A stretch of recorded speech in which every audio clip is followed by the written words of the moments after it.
Yashar, chapter 14. In those days there was in the land of Shinar a wise man who had understanding in all wisdom, and of a beautiful appearance, but he was poor and indigent. His name was Rikayon, and he was hard set to support himself.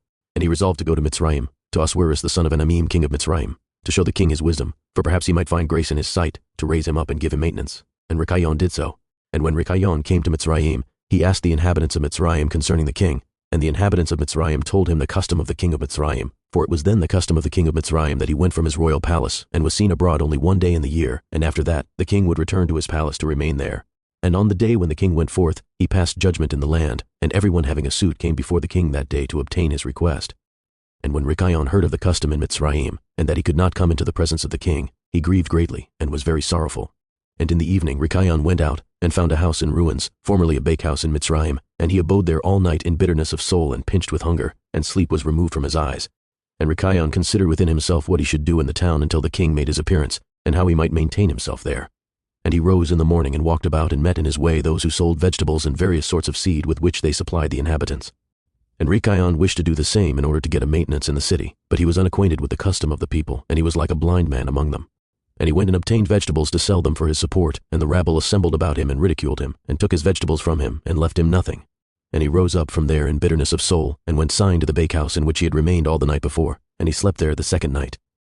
And on that night again he reasoned within himself how he could save himself from starvation, and he devised a scheme how to act. And he rose up in the morning and acted ingeniously, and went and hired 30 strong men of the rabble, carrying their war instruments in their hands, and he led them to the top of the Mitzrayim sepulchre, and he placed them there. And he commanded them, saying, Thus says the king, strengthen yourselves and be valiant men, and let no man be buried here until 200 pieces of silver be given, and then he may be buried. And those men did according to the order of Rikayon to the people of Mitzrayim the whole of that year. And in 8 months' time, Rikayon and his men gathered great riches of silver and gold, and Rikayon took a great quantity of horses and other animals, and he hired more men, and he gave them horses, and they remained with him. And when the year came round, at the time the king went forth into the town, all the inhabitants of Mitzrayim assembled together to speak to him concerning the work of Rikayon and his men. And the king went forth on the appointed day, and all the Mitzrayim came before him and cried unto him, saying, May the king live forever. What is this thing you do in the town to your servants, not to suffer a dead body to be buried until so much silver and gold be given? Was there ever the like unto this done in the whole earth, from the days of former kings, yea, even from the days of Adam, unto this day, that the dead should not be buried only for a set price? We know it to be the custom of kings to take a yearly tax from the living, but you do not only do this, but from the dead also you exact a tax, day by day. Now, O king, we can no more bear this, for the whole city is ruined on this account, and do you not know it? And when the king heard all that they had spoken, he was very wroth, and his anger burned within him at this affair, for he had known nothing of it. And the king said, Who and where is he that dares to do this wicked thing in my land without my command? Surely you will tell me. And they told him all the works of Rikayon and his men, and the king's anger was aroused, and he ordered Rikayon and his men to be brought before him. And Rikayon took about 1,000 children, sons and daughters, and clothed them in silk and embroidery, and he set them upon horses and sent them to the king by means of his men. And he also took a great quantity of silver and gold and precious stones, and a strong and beautiful horse, as a present for the king, with which he came before the king and bowed down to the earth before him. And the king, his servants, and all the inhabitants of Mitzrayim wondered at the work of Rikayon, and they saw his riches, and the present that he had brought to the king.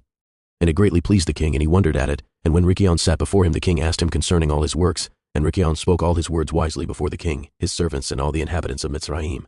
And when the king heard the words of Rikayon and his wisdom, Rikayon found grace in his sight, and he met with grace and kindness from all the servants of the king, and from all the inhabitants of Mitzrayim, on account of his wisdom and excellent speeches, and from that time they loved him exceedingly. And the king answered and said to Rikayon, Your name shall no more be called Rikayon, but Pharaoh shall be your name, since you did exact a tax from the dead. And he called his name Pharaoh. And the king and his subjects loved Rikayon for his wisdom, and they consulted with all the inhabitants of Mitzrayim to make him prefect unto the king. And all the inhabitants of Mitzrayim and its wise men did so, and it was made a law in Mitzrayim. And they made Rikayon Pharaoh prefect under Assuerus king of Mitzrayim, and Rikayon Pharaoh governed over Mitzrayim, daily administering justice to the whole city. But Assuerus the king would judge the people of the land one day in the year, when he went out to make his appearance. And Rikayon Pharaoh cunningly usurped the government of Mitzrayim, and he exacted a tax from all the inhabitants of Mitzrayim. And all the inhabitants of Mitzrayim greatly loved Rikayon Pharaoh, and they made a decree to call every king that should reign over them and their seed in Mitzrayim, Pharaoh. Therefore all the kings that reigned in Mitzrayim from that time forward were called Pharaoh unto this day.